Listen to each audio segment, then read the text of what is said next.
Okay, so I see. So that's So I personal was tricked into doing this.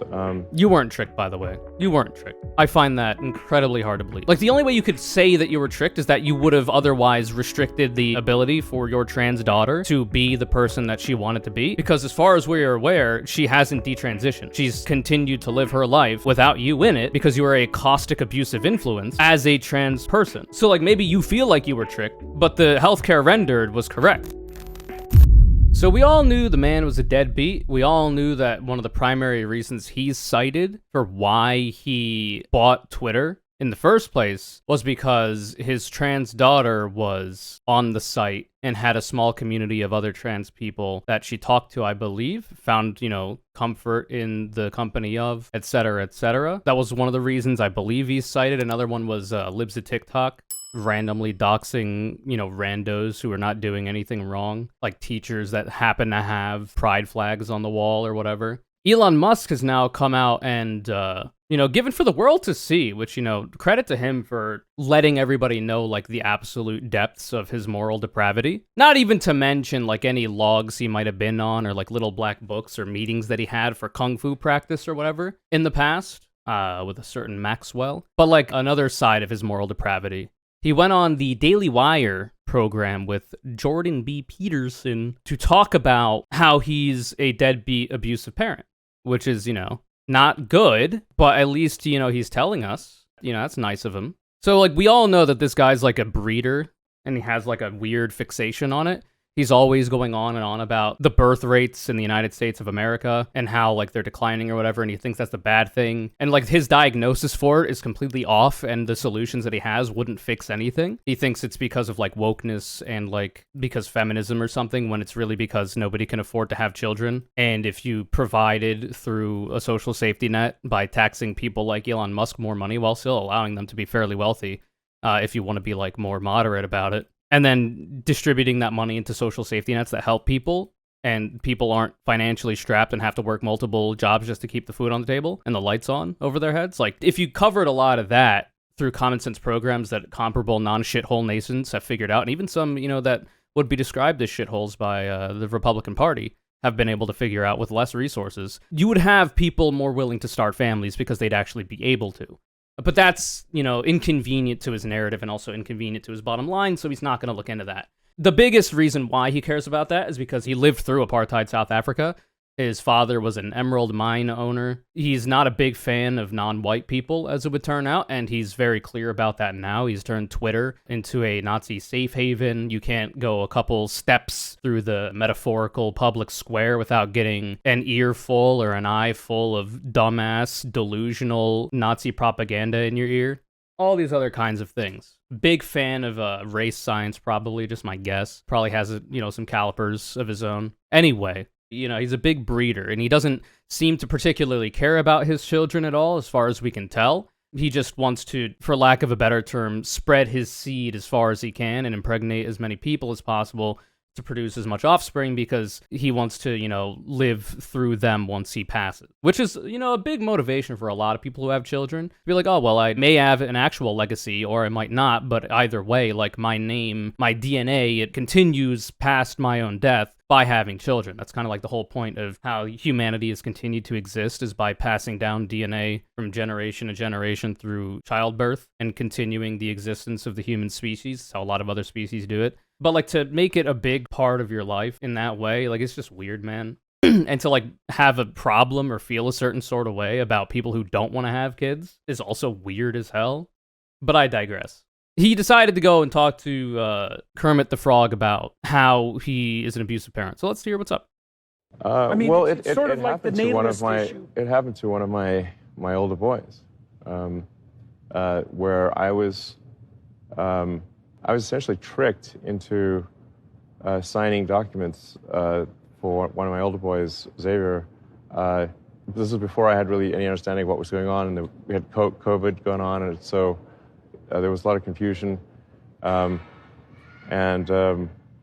was told, Xavier might commit suicide if he didn't. That was a lie. So apparently, people have brought the point up that at the time that his trans daughter, whom he's dead naming by saying Xavier, I believe she goes by the name Vivian, I'm not sure. She would have been old enough at the time to the point where puberty blockers wouldn't have been recommended, given the timeline that we understand. And therefore, people speculate that Elon is just lying about the puberty blocker thing because it's like a good soundbite. Or maybe he like just genuinely doesn't understand it. But like if you get old enough, puberty blockers aren't going to be as effective or even work at all. That's why they usually have to be done before that whole process like gets started. Because past that point, you'd just be on HRT, right? Like you would just be suppressing the dominant hormone in your body, which was previously testosterone in this case, and replacing it with estrogen. That would be the primary medical intervention. Anything past that, when it comes to like surgeries or whatever, is like not really relevant to the conversation, and frankly, nobody's business, and doesn't happen to minors anyway.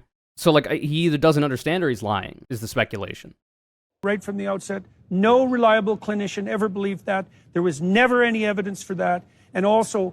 So Kermit the Frog's like, so you're saying that when the doctors told you that your child might commit suicide, they were just making it up for fun or something because they thought it was funny to see you picture your dead child?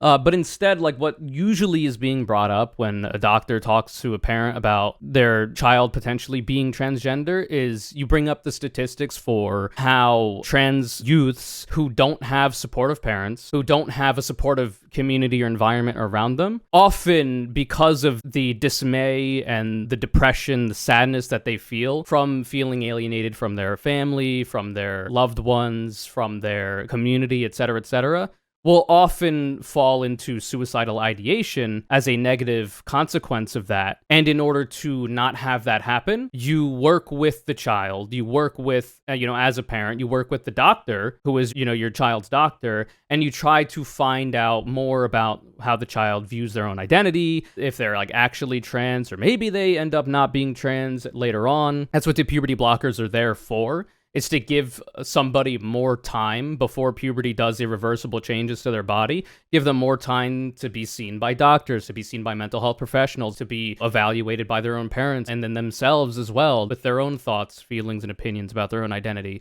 and see if they are actually trans. And then from that point, you go on to go through a puberty of what you would want in this case, which would be like effectively the opposite of what your body would be doing by default, given the dominant hormone that your gametes or whatever would dictate. That's all that is. So if it does end up being the case that the child understands themselves to not be trans, they just get off the puberty blockers, potentially go through a late puberty, which doesn't seem to have any negative side effects really, and then bada bing, bada boom, you're chilling. And if they are trans, you just continue the care. That's what the whole point of it is for. Puberty blockers are not like, it's not a surgical procedure that's irreversible. Puberty blockers, like if the child is not trans, then you just stop the puberty blockers and they go through the puberty as expected. Like puberty blockers have been used for cis children to treat precocious puberty or puberty that's happening way too early that could be detrimental to the health of the child. They get puberty blockers to stop that, and then once they're around an age that is more appropriate for the puberty to happen, they get off the puberty blockers. Bada bing, bada boom. Very simple, very easy. There's like nothing to fearmonger over it. Like it's been done for a long ass time. It's the same for trans kids, except there's the additional, evaluations by doctors to help that child figure out their own identity. And, that's what good parents would do. They would go through that process, try to understand their kid more, become closer to their child as a result of this process, because it can only strengthen your bond with your child and your understanding, not only their understanding of their own sense of self, but your understanding of themselves as their own individual human being, and just have you grow closer as a result if you are an understanding, accepting, and, translation, good parent who loves your kid unconditionally. Now, that's not, the two people we're seeing on the screen in this video from the Daily Wire are not falling under that umbrella of good parent, but that's usually how you would hope that would happen. If there's a higher suicide rate, the reason is because of the underlying depression and anxiety and not because of the gender dysphoria. And every goddamn clinician knows that too. And they're too cowardly to come out and say it. So he's suggesting that the underlying depression and anxiety is the cause for the suicidal ideation, not the gender dysphoria. Because he doesn't think the gender dysphoria thing is real, because he doesn't think trans people are real or whatever, or deserve to be. So what's actually the case is that you would then need to evaluate, like, why is there depression and anxiety? That would then, increase the likelihood of suicidal ideation. That would be the logical next step. Like, why is that underlying depression and anxiety there? It is often as a result of the negative consequences of understanding your gender identity to conflict with one that was assigned at birth, and the alienation and ostracization that you can feel and experience because of that, because of an unaccepting family unit or community. Or even because you understand that, like, the society you're growing up in, and one of the major political parties that controls levers of power in this country that dictates how your life works and how your life is going to go, are actively hostile to trans people and don't want them to exist, and have loudly advocated for the eradication of trans people from public society, if not private society, right? Because they'll never stop. That, I would imagine, would probably make some people feel a certain amount of dismay and powerlessness, given their situation. Even if it turns out that later in their life, they aren't actually trans, and they understand themselves to be cisgender. If they are questioning if they might be trans or not, all of that I've just described cannot be helpful in any way, and it can only muddy the waters and make any kind of diagnoses or evaluations more difficult. Because it's external variables that don't need to exist, and the only reason that they do is because of the demagoguery, the fear-mongering, the fact that people like this want power and money derived from fear-mongering over an out-group that they've defined now as trans people, queer people broadly, and then any minority group that isn't a white, heterosexual, cisgender man who is religious and probably not poor. They're not a big fan of any of those people that could fall under that umbrella. And because of that, now trans people have to deal with being the political wedge that's being used, like, for actual demons like these two to obtain power. And every goddamn clinician knows that too. And they're too cowardly to come out and say it, right? And so that, and then we end up in exactly, when I saw that lie start to propagate, it just made the hair on the back of my neck stand up. It's like, I see. So you're telling parents that unless they... By the way, this guy has had his psychiatric license called into question by the relevant boards that handle all those decisions because of the fact that he's a fucking nutcase with no actual validity behind any of his words. For the record, he's put up there and he postures as like, I was a clinical psychiatrist and I went through the education to get that, so I must know everything about all of this. When it turns out that, like, even in, like, the very bureaucratic and apolitical realm of the relevant organizations that handle psychiatric licensing and if people are able to get one or not, like, don't trust the motherfucker. Agree to this radical transformation that their children are going to die, and you think that's moral, and you think that's true. That's so... It's not even that radical of a transformation. Especially not in the current context of describing Elon Musk's trans daughter as, like, getting puberty blockers and, like, trying to figure out if she's trans or not. And as far as we're aware, she hasn't detransitioned. Not only has she transed her gender, she has also transed her relationship with her father, and after being disowned by him, wants nothing to do with him and went through the legal processes to remove his name from her name. Literally wants nothing to do with him. It seems like she's trans. You just don't want her to be. That is so pathological that it's almost incomprehensible. I can't imagine anything worse. I can't imagine a therapist doing anything worse than that, or sitting by idly and remaining silent while his colleagues are doing it. It's always the dumbest motherfuckers that are going yes to each other when it comes to, like, oh my god, everybody agrees with me. They're just too cowardly to admit it. I'm one of the few that are brave enough to stand up for it. But, like, everybody else agrees. They just don't want to say it because of woke or whatever. It's such a weak rhetorical strategy. I don't know how anybody falls for it. Like, oh yeah, everybody, they all agree. It's the silent majority, man. Like, why are they silent, bro? The people that agree with you aren't very silent. They won't shut the fuck up. It's incredibly evil, and I agree with you that people that have been promoting this should go to prison. It won't stop till that happens. Yeah. It'll just go underground. So he says the people that are promoting this. That's a pretty broad term. You mean like political activists? Like, are you calling for the jailing of people like me? You know, no-name Twitch streamer YouTubers that advocate for the scientific and medical consensus on the issue? Are you talking about politicians? Are you talking about the doctors? I'm pretty sure that would be something he'd be okay with. I don't think he'll ever have the stones to, like, nut up and say it like a man, but I'm pretty sure that's probably true. Now, obviously, he doesn't give a fuck about me. You don't know who I am. But, like, the people that actually matter in this instance, which would be the doctors involved and then the politicians, pretty sure he's fine with jailing everybody in that regard. He'd probably also be fine with jailing just individual trans people. At least, you know, the people that support him call for that.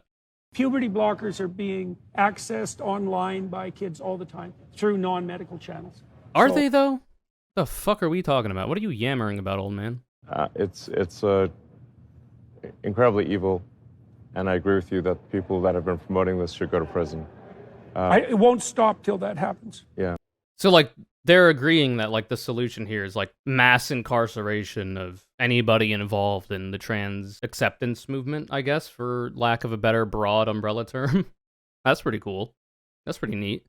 It'll just go underground. There's all puberty blockers are being. So, like, that's what's funny about that is, like, he understands that if you make something illegal, there'll just be an underground third-party market. And, like, we've seen how that's a problem. Right? Like, we've seen through his history how that's a problem. Prohibition of alcohol being a very commonly used example. Like, alcohol was, everybody was fucking drinking, having a great time, then some jackwagon, some puritanical fuckwits trying to force their mind virus onto everybody else because of their religion or whatever, were like, no, you can't drink alcohol, Lamau, and then use the levers of power that they had to make it illegal. Then it just got pushed underground, and there was a third-party market that emboldened a whole bunch of criminality, and for a time made, like, actual mobsters and gangsters that you always see in films like Goodfellas or The Godfather, like, strong as hell. These are the Law and Order people, by the way. And then it turns out that, you know, eventually prohibition is lifted because it's a good solution to the fact that motherfuckers are getting rich through criminality by selling alcohol. You know?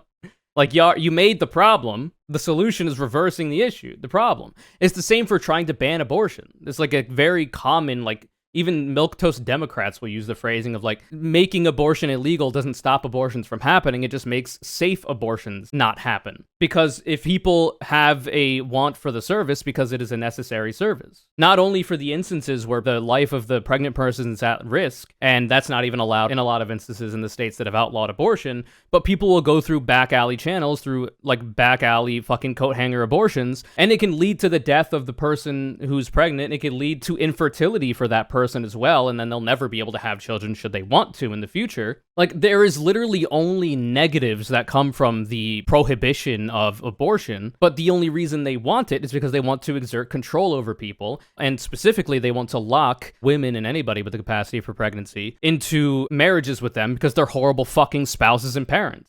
And that's the only way they can keep somebody by their side, is by making them financially dependent on them because of the fact that they have a child now. It's so obvious, man. And it's the same for HRT shit. Like, in the UK, bruv, there are dumbass right-wingers trying to ban access through the medical system, through proper, safe, regulated channels to HRT for trans people, and it's literally just emboldens third-party channels that are not as safe. Like, if your issue with it is the safety of the people involved, then prohibition is the last thing you want to do, because it just turns people away from what was previously a safe and regulated source for the necessary medical care and puts them on a pathway to criminality, in this instance, and less safe procedures and other things like that. And even in that instance, the HRT that people are getting third party aren't, like, made in somebody's basement in a witch's cauldron with, like, Eye of Newt and whatnot. They're literally buying it from regulated sources that go through the necessary regulations to produce the hormones. They just buy it from them rather than getting it through a prescription. So it's still as safe as it was. You're just doing the dosaging yourself, and you're purchasing it yourself. And if it is the case that people are fucking brewing shit in their bathtubs, the way you solve for that issue is to not make the shit illegal because it's not hurting nobody. And if your issue is people who aren't trans, you suspect, like, making mistakes and then regretting it in the future, the literal best way to stop that from happening is by making it so that they can go through the safe and regulated channels that are going to your doctor, getting it prescribed, going through the physical and mental evaluations to get access to it. If you're a youth, and then if you're an adult, like, you should be able to do whatever the fuck you want in that instance. And if you make a mistake, it is what it is. But when it comes to trans youth, like, you would want that process, that very stringent process to exist,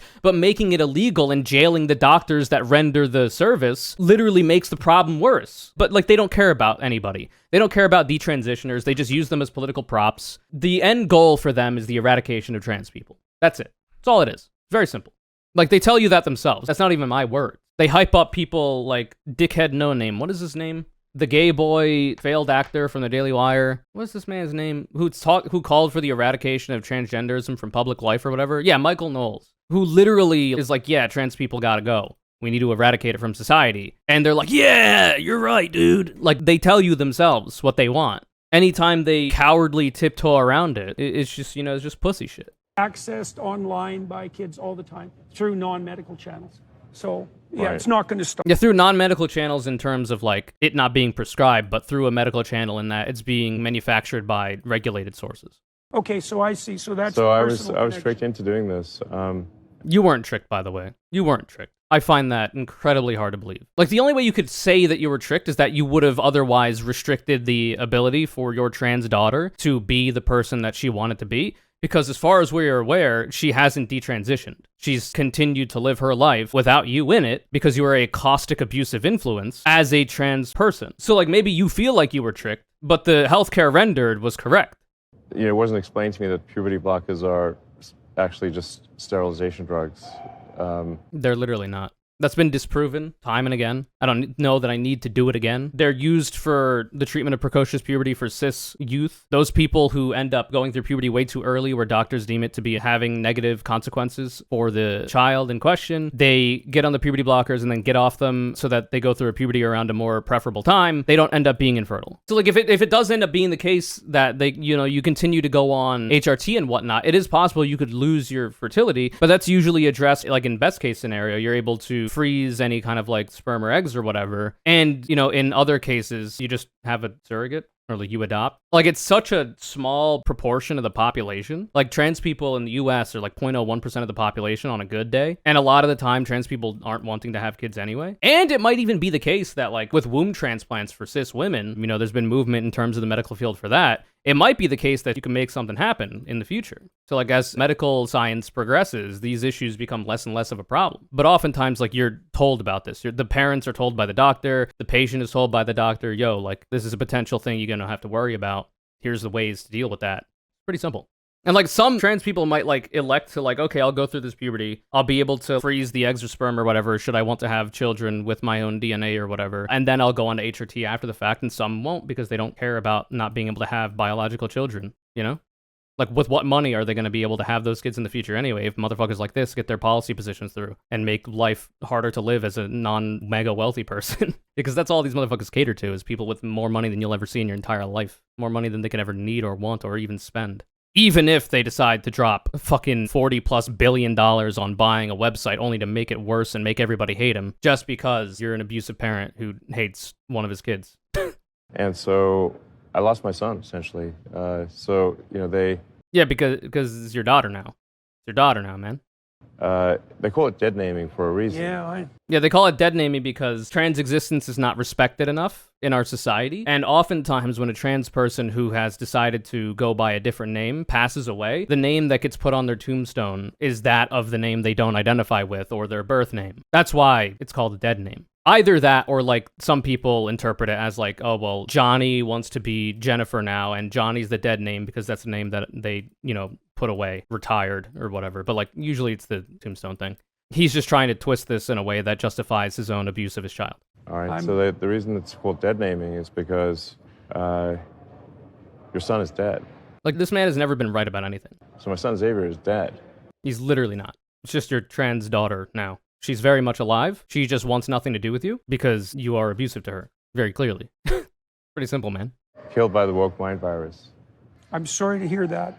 Yeah. I can't imagine what that would be The like. fucking loser. Yeah.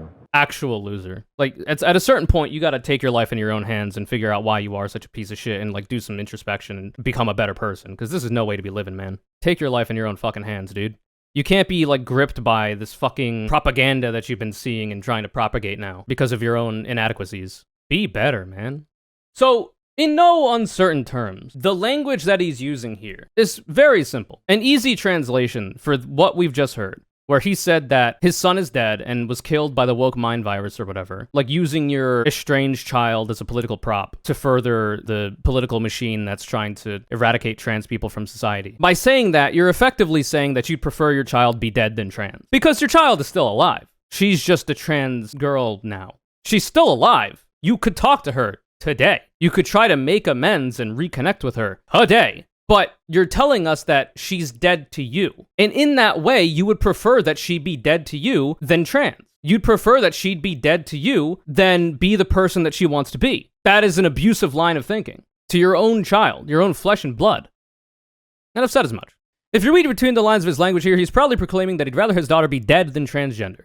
That's his own words. Now, he's not going to come out and say that, and he might not even understand that that's like the logical consequence of what he's saying, but it's what he's saying. Because his daughter could be alive to him now if he just decided not to be a piece of shit.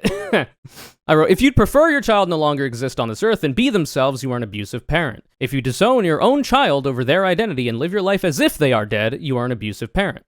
This isn't just my speculation, he's telling you himself. His daughter is still alive, he'd just prefer she wasn't unless she conforms to what he wants her to be, without any input from what she wants. Not a single time in this clip where his daughter is brought up has he once given any respect to what she thinks, feels, or understands about herself. Not a single time, because it's not about her. It's not about his child. It's about him. That's the only thing he cares about in this instance. How can he use the fact that he's a failed parent to further his ongoing conquest against people simply living their lives in a way that he doesn't want them to? It's very easy to be a good parent and accept your children for who they tell you they are. And he's just failed at literally the first requirement for being a good parent. Literally, like, the first thing, like, you ask somebody, what does it take to be a good parent? Love your child unconditionally. Strike one and you're out, man.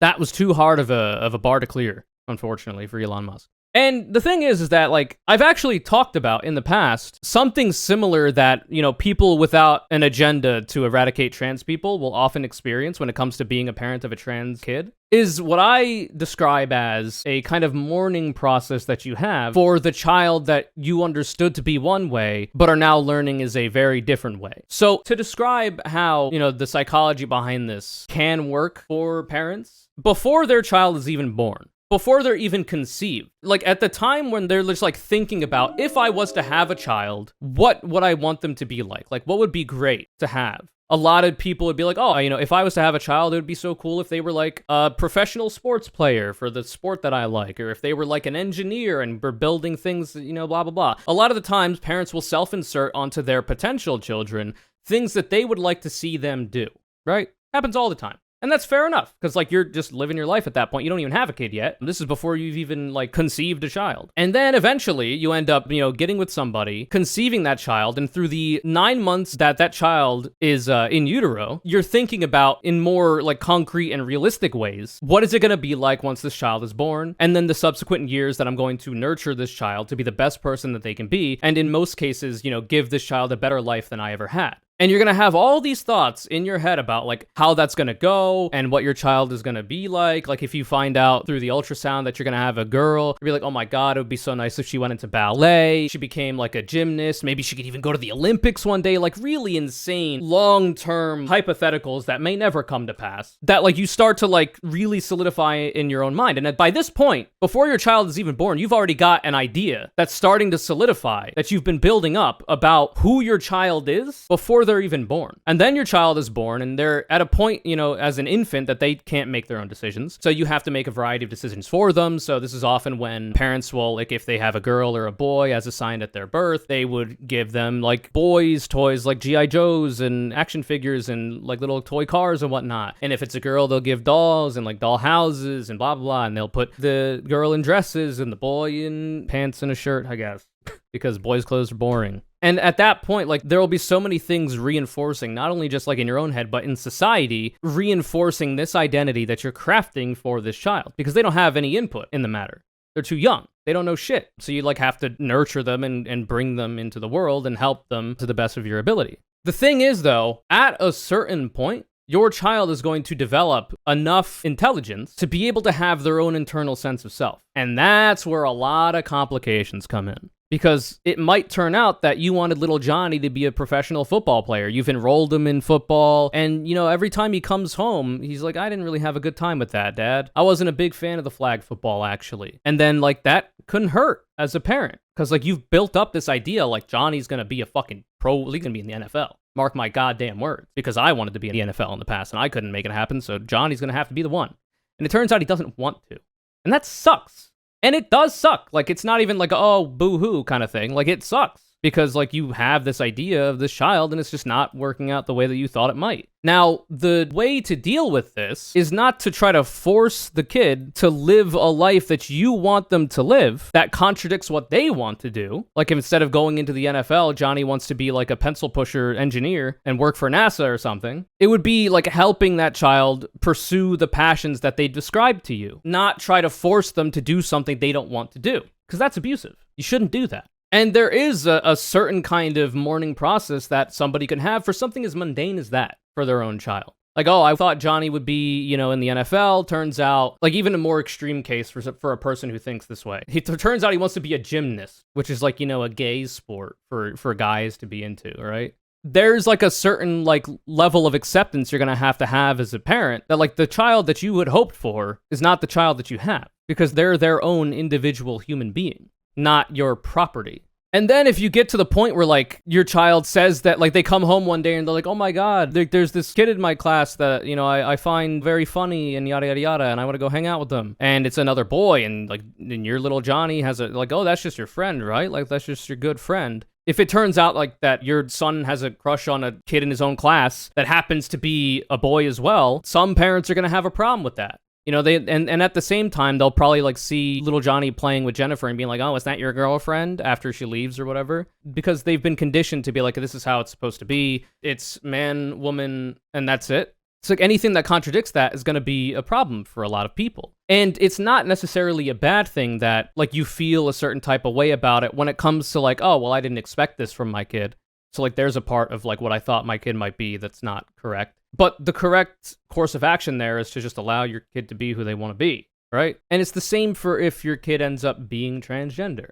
Like if you bring little Johnny into the world and you've been like nurturing him into being this manly man, and it turns out that like he's not that, and he would actually like to be seen in society as a girl, you're gonna go through a lot, especially if it becomes like really real. Like maybe it's just a phase, but if it becomes like, if they're like, Dad, like I'm fucking transgender, dude, like the shit is for real, this ain't a game. There's gonna be a part of you as a parent that's gonna mourn the loss of the person you thought your child would be. But the good thing about that is that your child is still there. Your child still loves you, and in this specific instance, they love you enough and trust you enough to tell you something so vulnerable and so important to them as their own identity, the way that they want to be seen in the world and the way that they see themselves through their own eyes, and how that contradicts the expectation of society and of everybody else in their life. That's a very vulnerable thing to tell somebody, and they trust you enough to tell you. And they want you to be there for them. They want you to be a good parent and help them with whatever it is that they're struggling with. In this case, their own identity. And to be a good parent would be to, if you don't know a lot about what that means, learn about it. Do your own, independent talking to like their pediatrician, your doctors, whatever, and then see what you can do to help your child be the person that they want to be, that they see themselves as. If it turns out they're not trans in the future, bada bing, bada boom, ain't no problem. You get off the puberty blockers, blah, blah, blah. Like we've already talked about. It turns out they are. You've helped your child in both scenarios be the person they want to be and help them through a very important time. And that can only strengthen the bond you have with your child. You now know your child better than you even thought you might have, because you thought they were going to be one way. It turns out they're a different way that you did not expect. And now you're aware of that and are helping them with that. You become even closer than you ever could have possibly been before. And this is not to say that like cisgender kids can't be close to their parents, because there's other stuff that goes on in your life as well. But like in this specific context, like that's a very impactful thing for a person. But you could also be an abusive parent and proclaim to the world that your very alive daughter is actually dead to you. Like he's literally said that his daughter is dead to him in front of millions of people who have seen this clip. So like even though she's tried to excavate herself from him, he's bought the platform that she enjoyed being on, turned it into a Nazi shithole full of people that want to see trans people removed from society, and is continuing this crusade and supporting a candidate, giving him $45 million a month or whatever, in Donald Trump, that wants to literally follow through legal means the eradication of trans people from society. Like you could do that too if you're a child abuser. But I don't think that's what most normal people and what most good parents would think to do. But we're not talking about a good parent here. In a more recent post, some dumbass wrote, "Gender ideology must be eradicated from society, and those who have been responsible for the sterilization and mutilation of children must be punished." That's not happening, by the way. This is just fear-mongering lies that they continue to push. Elon Musk agrees with the eradication of so-called gender ideology. They don't mean just as the ideology. It doesn't just stop with thoughts and opinions for them and like wanting to have a cultural victory to have people no longer think that way, because it's not just a way people think, it's a way people are. Trans people exist as human beings. They are not an ideology, they are people that exist. So in order to stop the so-called gender ideology from existing as an ideology, as you describe, as like a thought process or an opinion or a concept, the only way to get rid of that would necessarily entail getting rid of the human beings that are emblematic of it in your view, i.e. trans people that exist. Because you can't remove the idea of so-called gender ideology if there are people that are transgender, because those people will remind everybody else that gender is a thing and that trans people exist. So you necessarily have to get rid of those people too. And the way that they will often talk about it is by just forcibly detransitioning them, removing access through legal means that people might have to their hormones, their HRT, to whatever healthcare that helps them live their lives in the authentic ways that they do, that helps them have the best quality of life possible. And if that doesn't work, because it won't, well, then you're going to have to start, as he's described, throwing people in jail, removing them from society through additional force, because it's already violent to detransition someone. To use the law to make it illegal to access the medical and scientific consensus for the treatment of gender dysphoria and, what helps trans people live the best lives they possibly can. That's an already violent process. The more violent means would be jailing people, which they've supported in this clip, and so on and so forth. There's been a lot of regimes in the past, a lot of authoritarians that have tried to remove so-called ideologies that groups of people have, that very specific minority groups of people have, from society. And the way that it always has ended up as the logical extension of it has been the physical, violent removal of those people from society, often by mass jailing, throwing them in camps, and killing them. Not my words, talk to the Holocaust Museum about it. Talk to any Jewish historians who have looked into the rhetoric surrounding trans people that Republicans espouse and linked it to a variety of methods that were used that led to the Holocaust of Jewish people. And it's not just that as the only example. Any other attempted ethnic cleansing of any other minority group has followed a similar playbook. And we're at the point where, one of the supposed richest men in the world, who has bought, the ostensible town square, the virtual town square, and has tried to retrofit it to spite his own trans daughter, is openly saying that the people that allow for trans people to exist should be jailed. You're not very far away from the people who he allows on the platform that openly call for the death of trans people. You're not very far from that at all. Nazis in the 1930s burned down the world's biggest library of trans and queer medical science and general research for a reason. Yep. From Dr. Magnus Hirschfeld, who was a Jewish gay man. That's where the first vaginoplasty was conducted. The Nazi youth at the time went there, burned all the shit, used queer people in the Weimar Republic as precedent for their continued attempted genocide of Jewish people. Nothing has changed. So he's just a child abuser. It is what it is.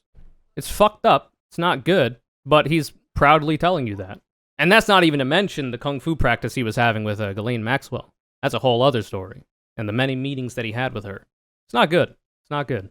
And he's not even just a child abuser. He's an abuser of non-children as well. When it comes to trying to, shut a employee up at the time who he wanted to get sexual favors from by giving them a horse or saying he would or whatever. It's not good, man. Not good. Honestly expected from a man born and raised in apartheid, from a long line of creepy, racist, homophobic white dudes? Yeah, for sure. He's very openly racist. He doesn't hide it. He tries to, but, not very well, obviously. He's cultivated a platform where you can say the N-word with a hard R and it doesn't get flagged, but if you call somebody cisgender, your shit gets hidden. It's very obvious. Kind of thinking Elon's fame is kind of peaked. I know normies who don't like him now. Yeah, for sure. They're like Tesla owners with bumper stickers that say, bought this before we knew about the guy or found out about the guy, He's completely torched his own reputation. Not even just to the average person, but also in the business community. He's a fucking laughingstock among the rich people that he wants to be, pals with. Because he made one of the worst financial decisions of his entire life by buying Twitter at a massive overvaluation because he was mad that his daughter is trans. And in a fucking fit of rage, of impotent fucking infantility, he put out a dumbass offer to buy Twitter for a massive overvaluation, and now that's just the life he has to live now. So now his next logical step is to try to get as many sweetheart deals from Donald Trump as possible if he's elected president and gets a second term, which is why he'd promised previously to give the Trump campaign $45 million a month to the Trump Vance ticket. But apparently, according to Fortune, might be backing down from that pledge now that they understand that JD Vance is not popular at all and was literally only there to bring in money from people like Elon Musk and Peter Thiel. And because of the fact that he's devoid of charisma and just a fucking insane lunatic that only tech bros care about. And couple that with the fact that even after an attempted assassination of him, of Donald Trump, and then the subsequent RNC after the fact, and then the picking of his VP, Kamala Harris ends up stepping up to the plate after Biden steps down and completely takes the wind out of the sails of the Trump campaign. Because he's just a loser. Like, Elon Musk is literally just a loser. He's just had enough money to keep himself afloat because his daddy had money. It's sad, man. I'd hate myself if I was Elon Musk. That's what I gotta say. And clearly he does hate himself. No amount of money in the world can stop the thoughts in your head. Anyway.